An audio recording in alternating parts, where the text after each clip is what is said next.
Olá, estamos dando início a mais um programa Debate Le Monde Diplomatique Brasil, uma iniciativa do jornal Le Monde Diplomatique Brasil, em parceria com a TV PUC, com o canal universitário e com a TVT, a TV dos Trabalhadores. Hoje nós vamos discutir um bem comum essencial que tem se tornado escasso e que precisa ser analisado na forma de como tem sido usado pelas pessoas, pelas empresas, enfim. Quer dizer, nós vamos tratar da questão da água e uma campanha chamada Sede Zero. Para falar sobre isso, nós convidamos duas pessoas que estão envolvidas nessa campanha profundamente. Eu quero apresentar para vocês a Renata de Faria Rocha Furigo.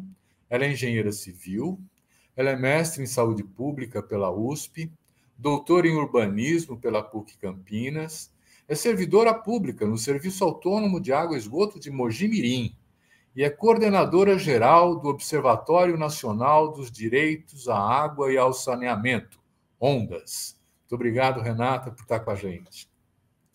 Quero também apresentar para vocês o Edson Aparecido da Silva. O Edson é sociólogo, é mestre em Planejamento e Gestão do Território pela Universidade Federal do ABC, é especialista em Sociedade e Meio Ambiente pela Fundação Escola de Sociologia e Política de São Paulo, secretário executivo do Observatório Nacional dos Direitos à Água e ao Saneamento, ONDAS, e assessor de saneamento da Federação Nacional dos Urbanitários. Muito obrigado também, Edson, por estar aqui com a gente. Estou vendo aqui dois coordenadores do ONDAS, né? Então, eu quero começar a perguntar, se vocês quiserem apresentar o ONDAS, também é uma boa coisa, né? Então, o que é o ONDAS e o que é essa campanha Sede Zero, né? O Edson, vamos começar com você. Você ajuda a gente a esclarecer isso? Sim, bom, em primeiro lugar eu quero agradecer essa oportunidade aí que o Le Monde Diplomatique Brasil nos dá, a TV PUC, a TVT, né? A gente vive no momento em que esses espaços são fundamentais, né? Espaços que garante a interlocução com os movimentos sociais e populares, com o movimento sindical. Enfim, então eu quero, em nome do ONDAS, do Observatório Nacional dos Direitos à Água e ao Saneamento, agradecer muito essa oportunidade e saudar os nossos internautas, as nossas internautas aí, né, que vão assistir esse programa.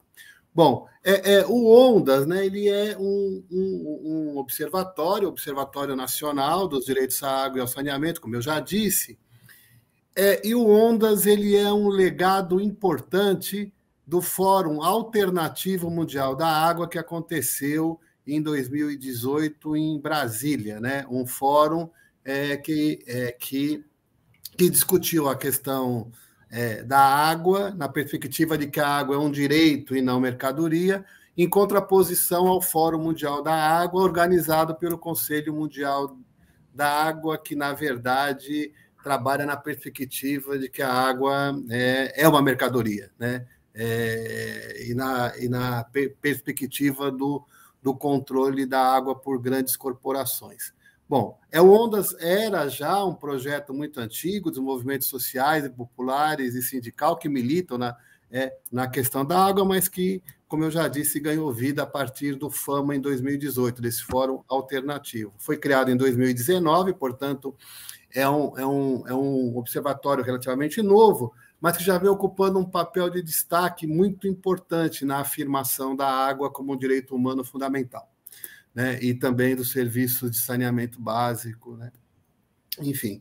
E a campanha Sede Zero, né, uma das várias ações que o ONDAS desenvolveu e desenvolve nesse curto espaço de tempo de existência, ela nasceu num contexto em que o país viveu e vive, né, a pandemia da Covid-19, em que a questão da água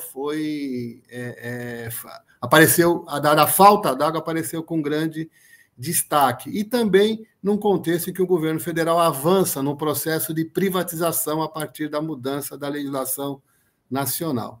E a campanha ela nasce na esteira da campanha do Despejo Zero, né? Uma campanha muito exitosa, organizada pelos movimentos de moradia, e foi lançado agora, em dezembro de 2021, no Encontro Nacional dos Direitos Humanos à Água e ao Saneamento, realizado pelo Ondas. Então, inicialmente, é isso. E a campanha visa o quê, hein, Renata?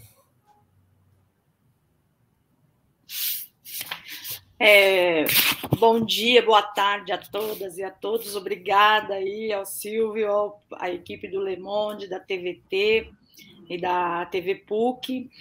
Essa campanha ela é baseada em 9 pontos, né, que nós coletivamente consideramos fundamentais para principalmente proteger a população mais vulnerável, né, a população que hoje enfrenta situações de racionamento de água, situações de restrição ao acesso da água, situações de inadimplência, né, por incapacidade de pagamento de contas de água. Então, ela nasce nesse contexto, né, e esses 9 pontos, eles buscam proteger legalmente essas pessoas, né? A nossa luta é para que esses pontos sejam incorporados na legislação brasileira, tanto em nível federal quanto estadual, municipal e inclusive nas regras das agências reguladoras de saneamento, né? Esses 9 pontos, eles envolvem o seguinte, a garantia do fornecimento igualitário de água em situações de escassez, de crise hídrica, né, para que essas pessoas que são mais vulneráveis, estão mais propensas a sofrerem com racionamentos, né, rodízios de abastecimento. Então, esse é um ponto da campanha. Né? Essas pessoas também, elas têm muitas vezes, na maioria das vezes, elas moram em moradias precárias, em moradias que não têm, por exemplo, reservatório domiciliar, né, as caixas d'água, e elas não conseguem fazer a reservação no momento que chega a água, por exemplo. Então, nós temos que garantir que nessas situações de escassez, essas pessoas sejam protegidas, né, que elas tenham garantido esse acesso ao que a gente chama de mínimo vital de água, né?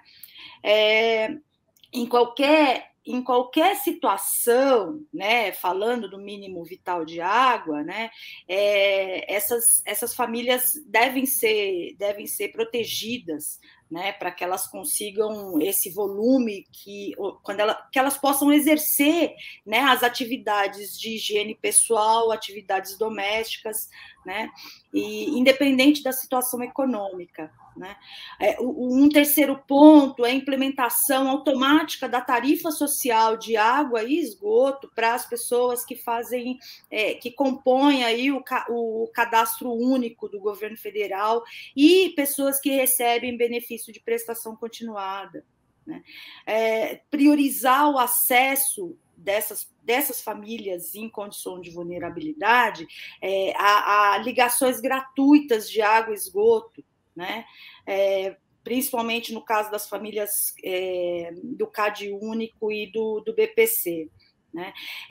Essa campanha também ela busca defender o direito da população em situação de rua, né? Essas pessoas elas sofrem com faltas de banheiro público, falta de condição de acesso à oportunidade de própria higiene. Né?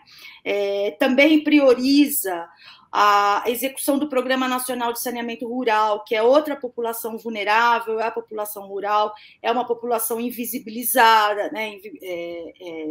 É uma população que não aparece nas estatísticas, porque fica um grande discurso do Brasil predominantemente urbano, mas nós temos uma população rural que está sofrendo com a escassez de água, né? E que não tem tido nenhuma política pública específica. E nós temos o Plano Nacional de Saneamento Rural que tem que sair da gaveta. Né? Disponibilizar água para a população do semiárido, né, retomando o programa 1 milhão de cisternas, para que ele faça frente a essa crise hídrica que avança, às vezes recua, mas mais avança do que recua, né? Fazer um programa regional específico para a comunidade amazônica, né, que também, apesar daquele cenário de abundância de água, sofre de escassez, é um dos antagonismos do nosso país, né? Essa população, muita dessa população não tem sanitário adequado e que a gente precisa ter um programa específico para atender essa população e, finalmente, implementar de forma participativa nos comitês de bacias hidrográficas garantias de proteção do meio ambiente, né, como agente fundamental de usuário de água, né? O meio ambiente também necessita dessa água e a gente tem que garantir que o meio ambiente tenha essa vazão ecológica, que a gente chama. E essas políticas, elas têm que acontecer de forma participativa no âmbito dos comitês de bacia. E, finalmente, devemos discutir seriamente as outorgas dos grandes usuários, os irrigantes, as empresas de bebida e por aí vai. Então, esse é um resumo da campanha Sede Zero. Uhum. Muito bom. Mas eu ainda fiquei com uma pergunta. Eu vou me dirigir ao Edson. Nós estamos em crise hídrica? Qual é a crise? Por que vocês chamam de crise? Você está sem som. Silvio, essa pergunta é muito interessante, né? Nós vivemos uma experiência aqui em São Paulo, em particular, nos anos 14, 15, né? Em que o Coletivo de Luta pela Água, que foi um espaço importante de aglutinação de várias entidades do movimento popular, social e sindical, debateu muito isso. E uma das grandes questões que foi colocada na época, né, e eu acho que ainda cabe hoje, é se nós vivemos só uma crise hídrica ou se nós vivemos uma combinação de crise hídrica com uma crise de gestão da água, né? Em alguns lugares, né, por exemplo, essa visão da água como mercadoria, ela acaba fazendo com que os operadores de saneamento se preocupem mais em vender água, né, cada vez mais, para poder ampliar suas receitas, gerar lucro e prestar contas para os seus acionistas, do que desenvolver uma política de consumo mais racional da água, né? Então, eu acho que é uma combinação de dois fatores. É impossível a gente negar, né, que há mesmo um processo de escassez de água em função da crise climática, né, que o mundo vive e o Brasil não está fora disso, né? Mas, sem dúvida nenhuma, há também essa falta de compreensão de que é preciso rever o modelo de desenvolvimento urbano, desenvolvimento industrial, a forma de como o agronegócio se apropria da água, enfim, o buraco é mais embaixo, né? Quer dizer, não dá para a gente ter resposta simples para essa questão tão dramática que é a questão da água, que, aliás, nos afeta de duas maneiras.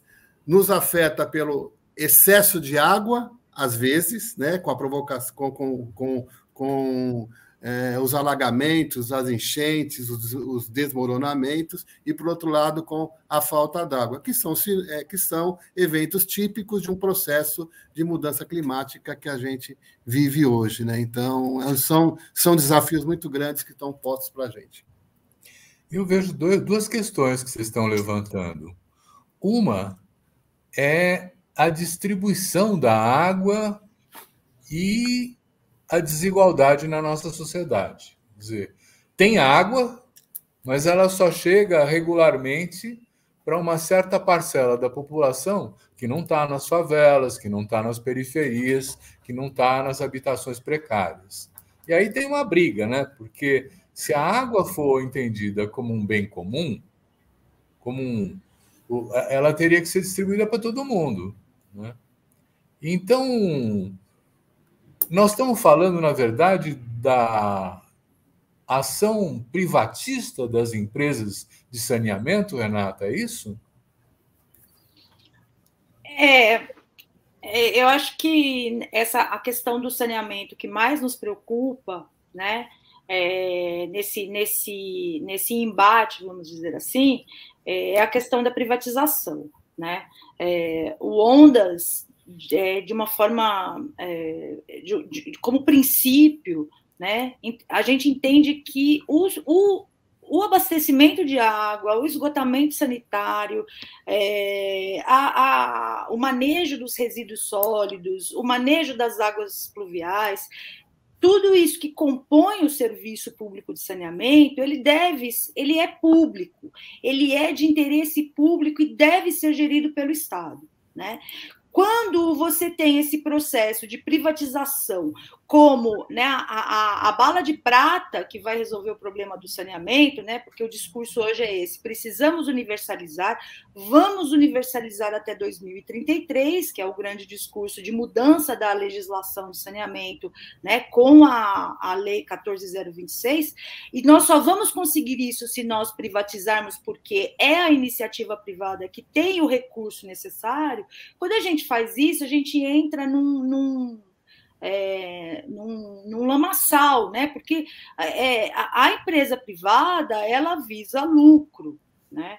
Sendo a água um bem comum, ela tem que ser distribuída de forma equitativa, tem que garantir que pessoas pobres, pessoas em situação de rua, população rural, uma diversidade enorme de usuários dessa água, você vai explorar esse serviço com o objetivo de lucro, é próprio do capitalismo, é próprio desse mercado, estabelecer quem vai receber é quem tem como pagar. Então, assim, você cria um conflito, você não vai atender a população vulnerável,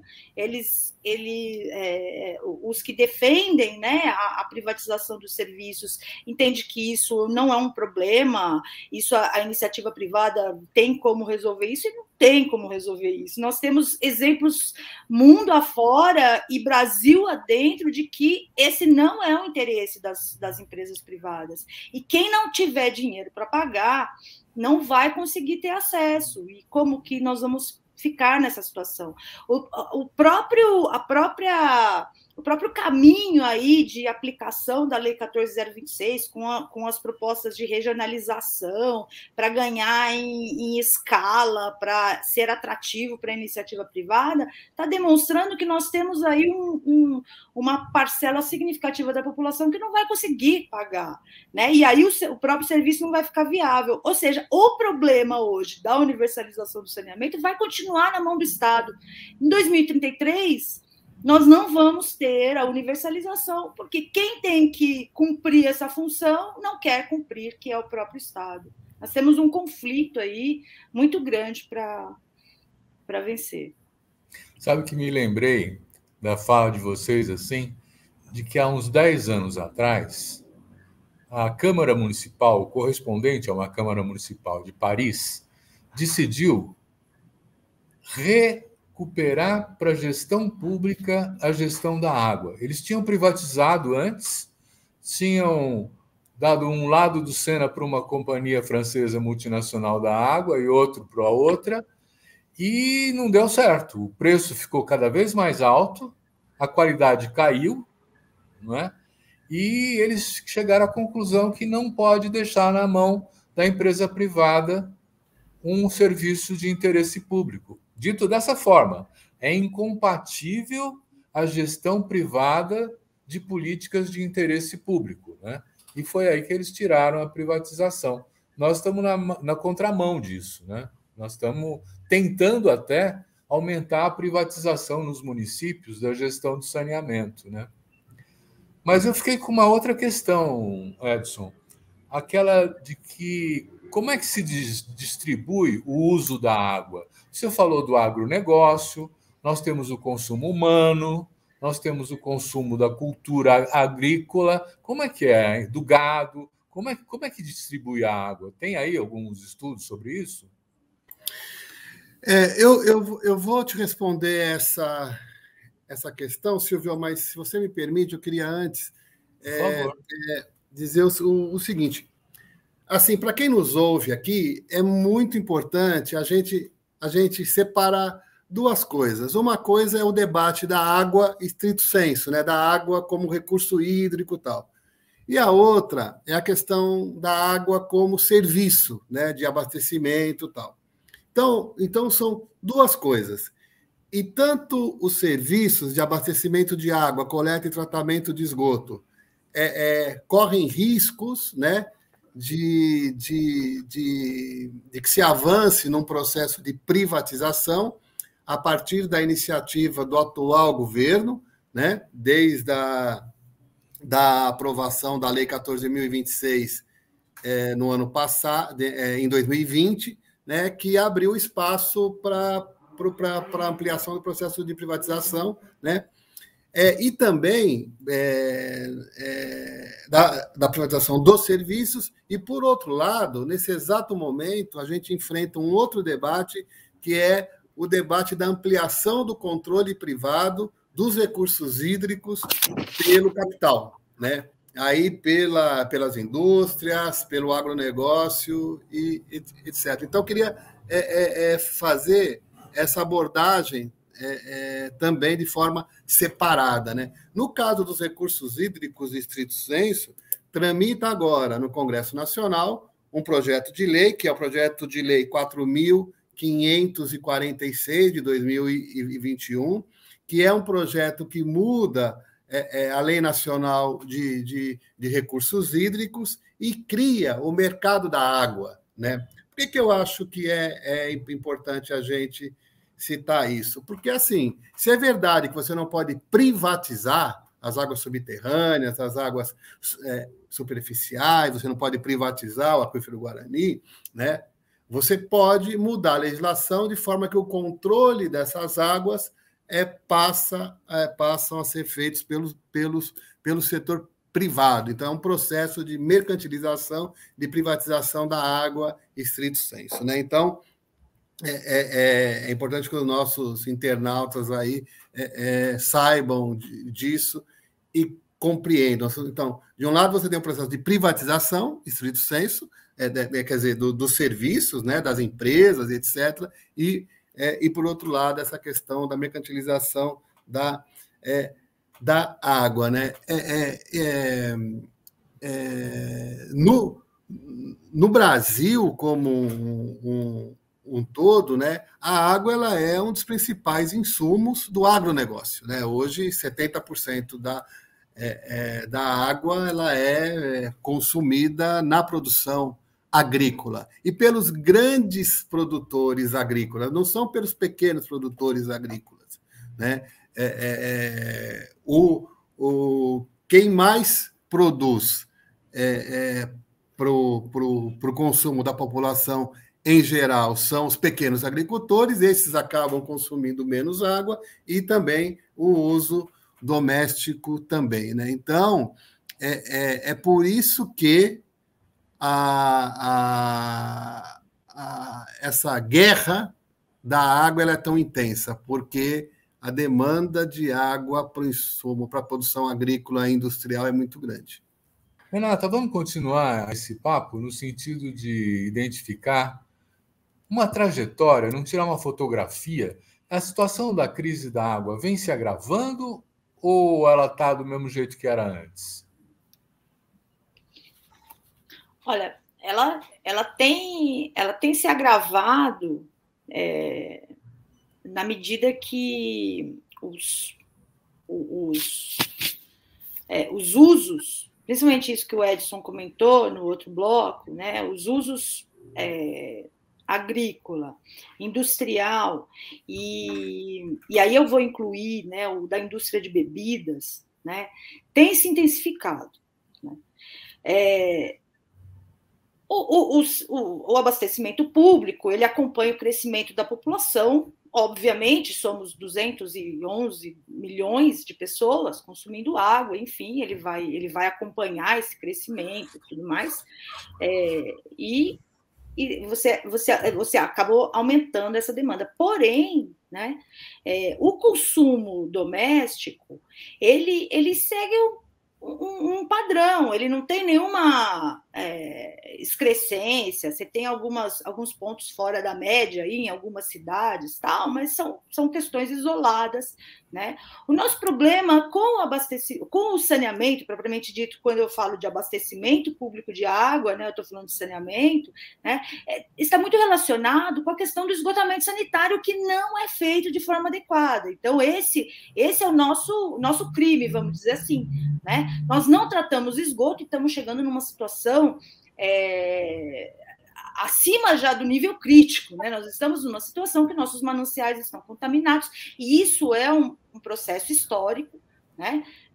Os mananciais superficiais, eles têm sofrido essa contaminação, né? Essa poluição por esgotos, e esse processo, né, de tarifação do esgoto, já prevendo o tratamento, ele foi injusto, porque as concessionárias, elas passaram a cobrar pelo tratamento de esgotos, mas não estão tratando esgoto, então a sociedade está sendo muito injustiçada com isso, né?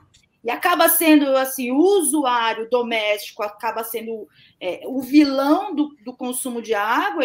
Quando eles vão falar de uso, quando a mídia fala de uso racional de água, onde vai? Vai num bairro periférico, onde as crianças estão brincando num calor infernal, estão tomando um banho de mangueira. É o vilão da história, e não é o vilão da história. Né? Nós não temos nenhuma excrescência de consumo, ao contrário, as periferias estão sofrendo cada dia mais com o racionamento de água. Né? Agora, ninguém coloca na conta que os grandes usuários têm aumentado suas outorgas, têm aumentado o seu consumo, e que a gente tem muito pouco controle sobre isso. Né? É curioso se a gente notar, durante a crise de 2014, 2015, né, que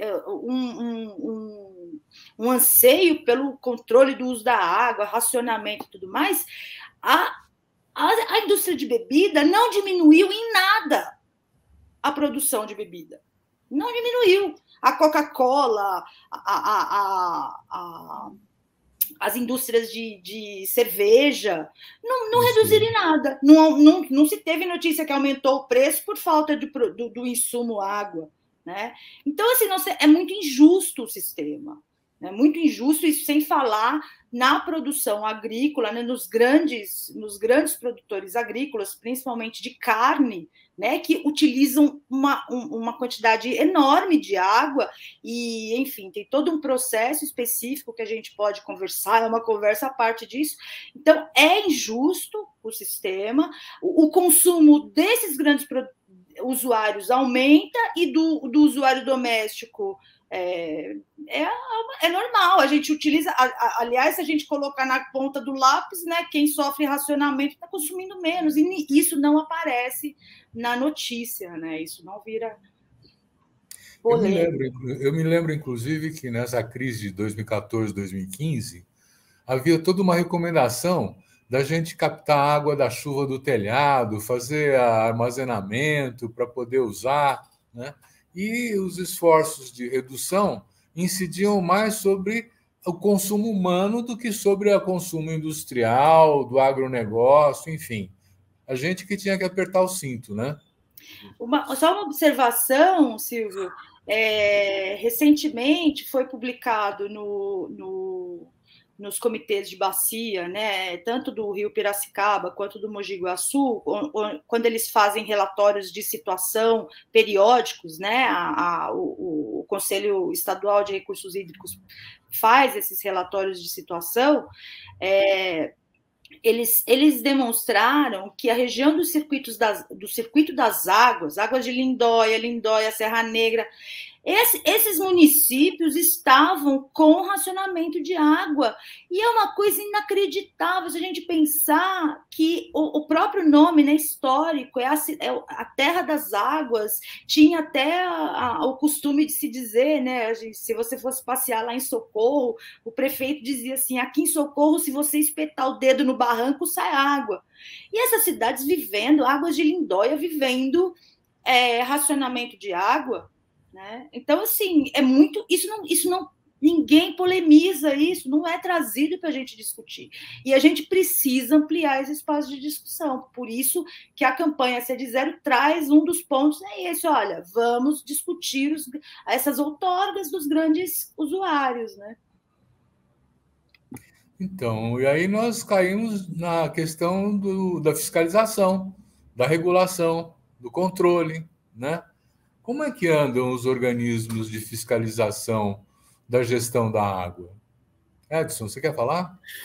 Então, eu acho que esse aspecto é um aspecto muito importante, o Silvio. Duas coisas, né? Assim, primeiro, a gente tem a agência reguladora de água e energia do Estado de São Paulo, que é a agência de regulação responsável por fiscalizar e regular praticamente todos os municípios operados pela Sabesp no estado, que são mais de 370, né? E também algumas empresas privadas, tal. O problema é que esses órgãos de regulação, eles ainda, na minha opinião, eles ficam muito submetidos à lógica de quem eles fiscalizam e regulam, né? O órgão de regulação ele necessita muito ainda de fortalecimento, necessita de concurso público, necessita de ampliação da qualificação dos seus técnicos, etc, etc. Né? Então, essa questão ela tem que ser mais debatida, né? Um outro aspecto, eu lembro disso também na crise de 14 e 15, é que, por exemplo, a agência reguladora ela não se envolve na questão da poluição dos corpos d'água provocados por despejo de esgoto doméstico, porque ela fala que não é tarefa dela. Ora, como que não é? Quanto mais corpos hídricos eu tenho poluído, menos chance de ter água para abastecer a população eu tenho. Então, essa é uma questão. Uma outra questão que eu acho que a gente fala muito, e eu acredito muito nisso, mas a gente tem que avançar, é a questão da participação e do controle social sobre a prestação dos serviços públicos, todos eles, em particular a questão da água e do saneamento. É muito importante que esses espaços que foram eliminados no governo Bolsonaro, né, eles sejam retomados num próximo governo. Só que só isso não basta. É muito importante que a gente discuta que esses espaços de participação eles realmente funcionem e representem os interesses da sociedade. Porque o que a gente vê muito é que esses espaços, as entidades que lá têm assento, acabam representando a sua própria entidade quando não o próprio representante da entidade, ou seja, não chega nem no espectro da entidade como um todo. Então, eu acho que nós temos que investir muito nisso, Silvia. É muito importante que a população ela saiba, ela participe do planejamento do saneamento no seu município, que ela participe, que ela conheça os investimentos que são destinados, que ela acompanhe se os investimentos foram realizados ou não foram, né? Então, isso é muito importante, né? E a gente parte da seguinte premissa, né? Que todas as pessoas, Silvio, independentemente da capacidade de pagamento, do local e das condições de moradia, têm que ter acesso ao serviço de abastecimento de água, coleta e tratamento de esgoto. Por que eu insisto nisso? Porque quando o cidadão ele toma essa consciência de que ter acesso à água e ao saneamento é um direito, né, a luta ela fica mais fácil de fazer a luta, né? Porque a situação das pessoas em processo de vulnerabilidade é tão complicada, né, que o cara ocupa, às vezes, algumas áreas, né, porque não tem onde morar, e ele fica achando que, assim, pô, eu preciso ficar quieto no meu canto aqui, porque se eu for lutar por ter água aqui, eu posso ser expulso da terra, tal. Isso tudo não pode acontecer mais, né? E outra, né, para fazer um gancho que a gente falou antes sobre a privatização. Sendo a água um direito humano fundamental, né, o seu controle tem que ser público, né, e isso é indispensável para a universalização do acesso. E você falou da remunicipalização no caso de Paris, mas Paris é um exemplo. Aliás, é um exemplo muito simbólico, porque lá é o berço das grandes multinacionais da água, né? A Lyonnaise des Eaux, enfim, a Suez, né? E lá foi onde se deu. E como consequência do processo de remunicipalização, Silvio, logo de cara, a gente fez uma entrevista com um dos dirigentes da Água de Paris, foi a redução da tarifa em 8%, ampliação dos investimentos e a garantia de controle por parte do município. Mas não foi só lá, foi nos Estados Unidos, foi na América do Sul, foi na África. Então, o Brasil, como você disse, está indo na contramão dessa revisão da privatização que está sendo feita em vários países do mundo. Nós vamos ter que trabalhar com um tema que não é só da água, é de outras políticas também. Exato. Quando existiu o Diário de São Paulo, eu fiz um artigo que levava o título Predadores à Solta, e estava falando das empresas privadas que exploravam a água no Brasil. A Sabesp, por exemplo, com ações na Bolsa de Nova York, com prêmios de rentabilidade em Nova York, né? Dizendo assim, olha, a rentabilidade dessas empresas está alta, mas o serviço está cada vez pior. E nós temos que ver também a qualidade da água, né? Renata, nós estamos acompanhando a qualidade da água que chega nas torneiras para as pessoas? Nós temos procedimentos aí estabelecidos pelo Ministério da Saúde, né, que fixam as regras, e até na última revisão aí dessa portaria, elas até foram estabelecidos novos critérios de análise, novos elementos, né?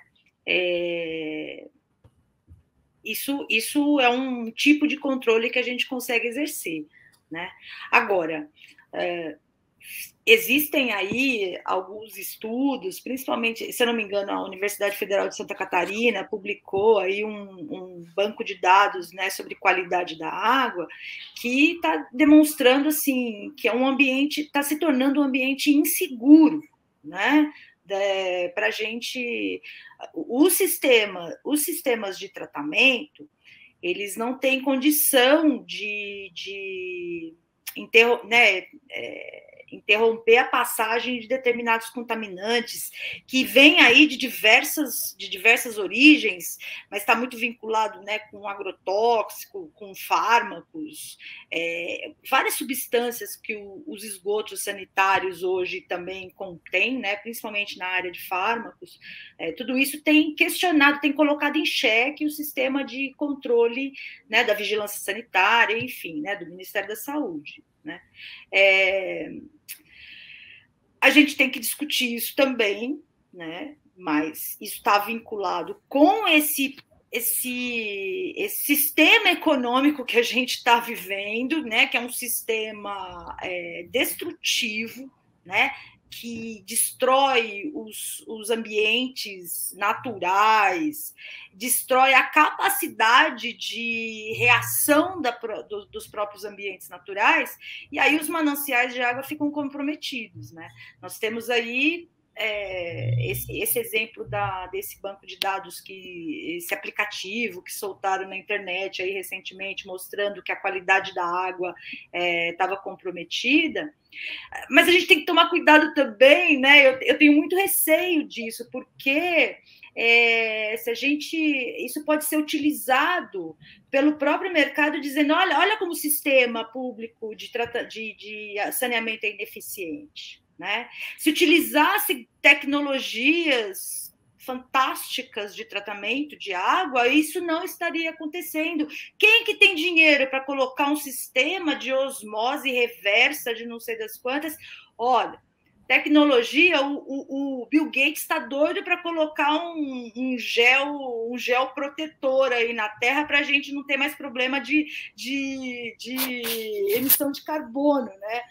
Gente, a gente não vai conseguir lidar com essa questão climática, com essa reação a esse modo compulsivo, né, de consumo da natureza, com mais tecnologia. A gente tem que parar, voltar e falar assim: para de contaminar. Esse que é o segredo. O melhor segredo para a natureza se recompor é parar de contaminar, reduzir com vistas à anulação da utilização de agrotóxico, porque não faz sentido. A gente consome agrotóxico para que as empresas possam vender sementes transgênicas, né? Ou vende semente transgênica para vender agrotóxico. A gente está num mundo maluco. E aí eles estão prometendo, a sociedade está acreditando que a tecnologia vai resolver esse drama climático que a gente está vivendo, e não vai. Né? E vai ficar cada vez mais caro, porque uma dessalinização de água ou um tratamento sofisticado de qualidade da água para consumo, isso vai custar dinheiro. Né? E seria muito menos perverso se a gente parasse de contaminar o meio ambiente com essas substâncias químicas. Né? Eu tive anteontem num evento com povos indígenas, e eles da Amazônia, e eles estavam contando que as suas crianças estão contaminadas com mercúrio por conta da mineração nas águas dos rios, contaminando tudo, né? Eu acho que a gente podia passar agora, na nossa fase final de conversa, o papo vai rápido, assim, nós estamos chegando perto do fim, né? Olhando para frente, né? Quer dizer, o que vocês propõem como medidas imediatas, como medidas mais estratégicas? Como é que a gente enfrenta essa questão do C de zero? Então, Silvio, eu vou falar alguma coisa aqui, depois a Renata complementa, mas assim, a sua pergunta ela abre a oportunidade de eu dizer o seguinte: nós agregamos recentemente ao manifesto da campanha C de Zero sugestões de emendas à Lei 11.445 de 2007, que é a Lei Nacional de Saneamento, que foi alterada pela Lei 14.026 de 2020. Eu sei que é muito número de lei e tal, mas é importante, né? E nós estamos fazendo propostas concretas de alteração dessa lei, que foi alterada para ajudar na privatização, né? Nós estamos propondo mudanças com vistas à realização dos direitos humanos à água e esgotamento sanitário. Então, um dos objetivos nossos, né, que vem colado com a campanha C de Zero, é incluir nas diretrizes nacionais para o saneamento básico dispositivos que materializem na gestão desses serviços os direitos fundamentais à água potável e esgotamento sanitário nos termos da Resolução 64292 de 2010 da ONU, que declarou a água e o saneamento como direito humano fundamental. Então, nós precisamos trazer isso para as nossas legislações, né? E ao estabelecer, né, essa declaração da ONU, que os direitos à água e o saneamento são derivados do direito à vida, então ela é vinculante para os diversos níveis de governo, tanto estadual como municipal como federal, né? Então, esse é uma iniciativa concreta. O objetivo é que essas sugestões elas sejam apresentadas na forma de um projeto de lei. Nós estamos articulando isso com o deputado Joseildo Ramos, que é um deputado do PT da Bahia, que integra a Comissão de Direitos Humanos da Câmara dos Deputados, para que, via essa comissão e com o apoio de um rol grande de parlamentares, a gente apresente esse projeto de lei. Então, essa é uma medida concreta, né? Do ponto de vista, eu acho que essa questão aí, fugindo um pouco aqui do nosso papo específico, mas entrando na questão dos povos indígenas, né? Eu acho que um novo governo ele precisa urgentemente retomar de forma radical os instrumentos de controle e fiscalização na Amazônia. Precisamos enfrentar os grileiros, precisamos enfrentar as grandes corporações, as mineradoras, né? Um dos grandes problemas do mundo hoje, Silvio, não só aqui no Brasil, é a contaminação das águas por grandes mineradoras, né? Isso acontece muito aqui na América Latina, né? E como ocorre aqui, mas o Brasil tem sido um verdadeiro escândalo, né? Então, acho que o próximo governo tem que olhar para isso com muita força, com muita seriedade e tal. Ainda, do ponto de vista do saneamento, né? Nós precisamos... O que nós estamos defendendo? Primeiro, que sejam retomados os investimentos que foram muito significativos de 2003 até o golpe de 2016.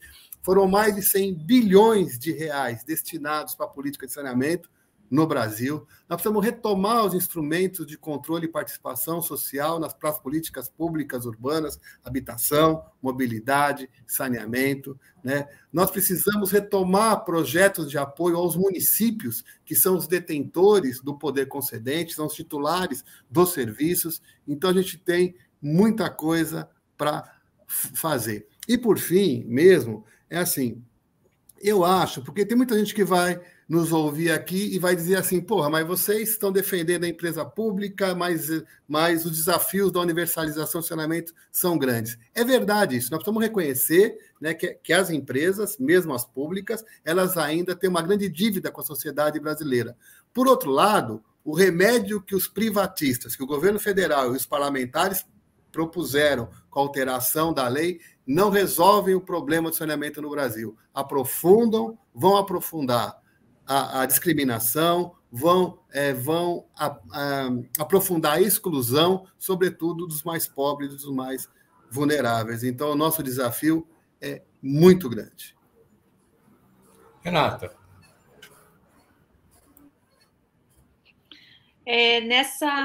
Nessa mesma linha que o Edson coloca, né, eu entendo que a gente precisa unir todos os esforços, né, para fazer valer esse direito humano à água e ao esgotamento sanitário, né? Nós temos que fazer pressão política, né, para que essas demandas da sociedade sejam inseridas na legislação, né?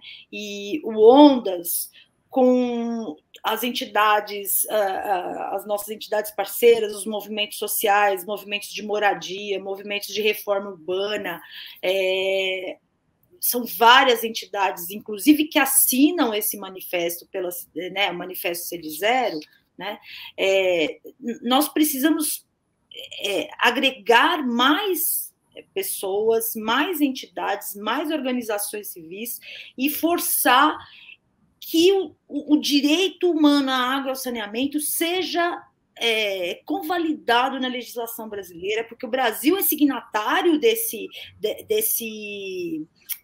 dessa resolução da ONU, né? Desde 2010, isso já consta como direito humano e a gente vem lutando para que seja reconhecido na legislação brasileira, né? E isso faz falta. Os próprios tribunais, eles, se houvesse esse reconhecimento, uma série de demandas judiciais poderiam ser muito mais facilmente resolvidas, porque tem pessoas que claramente estão sem água, sendo que a água passa na porta da casa dela, essa pessoa não consegue o direito, né, de ter uma ligação de água. Então, nós precisamos combater todas essas desigualdades, né? E aí, eu convido, né, aos internautas, a todo mundo que assista, que venha participar desse manifesto, né? Venha conhecer o manifesto que está colocado lá na página do Ondas, www.ondasbrasil.org, campanha Sede Zero, né? Assinem, participem, conheçam o nosso trabalho e venham juntar com a gente nessa luta. Muito bom. Olha, eu tenho uma boa notícia para vocês, inclusive. Nós não estamos só na internet, nós estamos em canal aberto de televisão, a TVT, que pega bastante gente, principalmente na Grande São Paulo, né? Eu quero agradecer muito. Venham todos. Quero agradecer muito a Renata de Faria Rocha Furigo e ao Edson Aparecido da Silva pelos esclarecimentos, pelo rico papo que nós tivemos, né? E agradecer também a você que nos assiste, dizendo que semana que vem tem mais. Obrigado.